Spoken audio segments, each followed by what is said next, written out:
I sommer så vi med litt ekstra tid til partier vi ikke hører like ofte fra, som de etablerte partier på Stortinget, og for første gang stiller liberalistene til valg i et nasjonalt stortingsvalg. Vi har fått besøk i studio, Arnt Rune Flekstad, som leder liberalistene.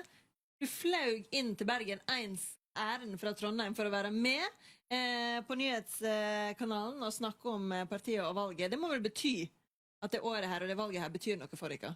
Absolutt. Dette jo første gangen vi stiller landsdekkende. Vi ble jo stiftet i 2014, og vi har store planer. Vi ønsker å være så synlige som mulig. Det selvfølgelig stort å bli invitert her også for å fortelle litt om hva vi står for. Liberalistene, når jeg ser på nettsiden deres, dette minner litt om et ideologisk parti som lik den fløyen som ble skviset ut fra FrP på 90-tallet. Ja, det jo veldig mange som har trukket likestrekk inn mot det.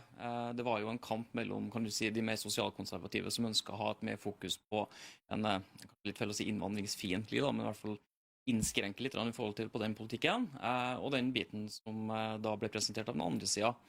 Og det endte jo opp i 94 med at veldig mange ble pushet ut der, eller valgte å gå ut fra partiet.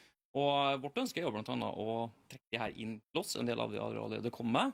Og vi ønsker selvfølgelig å påvirke, blant annet FrP også, til å igjen gå i riktig retning, som vi vil kalle det da. Hvordan presenterer de dere da, for noen som ikke kjent med liberalistene?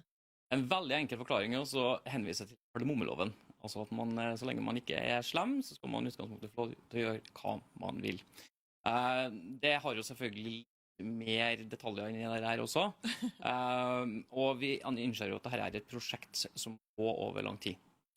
Vi bruker gjerne uttrykket at dette er en maraton, det er ikke en sprint, men per dags dato sånn oss selv for å være det eneste reelle opposisjonspartiet, der alle de andre krangler om hvem som skal stå ved roret på skuta. Alle sammen må bare bruke penger og love å gjøre mer og mer. Så sier vi det at ok, nå må vi tenke litt nytt. Vi må kanskje tenke at kanskje jeg bør bestemme litt mer, politikerne bestemmer litt mindre. Og det betyr nesten ikke skatter dersom det får det slik det vil, nesten ingen stat, og heller ingen omfordeling av velferd. Det som viktig, det som du nevner nå da, det jo på en måte en slags innovasjon. Det veldig mange som støtter oss i dag, og det veldig mange som tenker seg å stemme på oss, som kanskje ikke ønsker den avslutningen, selv om det det vi kjører mot. Vi bruker gjerne si at vi som et tog, man har en oppgitt endestasjon, men man har også stasjoner underveis. Og noe av det jo blant annet at helt til slutt så ønsker vi en stat som kun fokuserer på de moralske områdene vi mener staten skal holde på med, og det politi, rettsvesen og forsvar. Men igjen, sånne ting som for eksempel hvem skal stå for utdanning? Hvem skal stå for helsevesenet? Hvem skal stå for samferdsel? I utgangspunktet så det et såpass enkelt svar til de samme folkene som gjør det i dag. Man bare tar bort det innfløkte byråkratiet og alle de andre som har penger.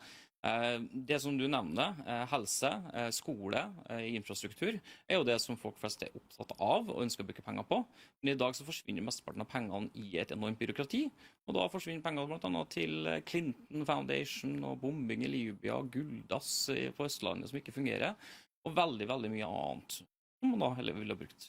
Og klassisk liberalisme, som det vil ha, det betyr også fri innvandring, og fri bruk av, eller å legalisere alle form for rusmidler, for eksempel narkotika. Det som veldig viktig at vi promoterer en innvandringspolitikk som vi bruker å kalle altså det med lukket statskasse. Vi ønsker at fredelige mennesker skal kunne bosette her i Norge og jobbe og stå på egne ben, men at man skal ikke, altså velferdsordningene skal ikke fungere som et insentiv for å flytte til Norge. I dag så sitter vi med veldig mye av det negative konsekvensen av innvandring, mens vi ønsker å fokusere på det positive og se på mennesker som gir boende verdier i seg selv. Når i forhold til det med legalisering, blant annet av rusmidler, vi mener jo det at man kan ikke straffe folk uten at det et reelt offer.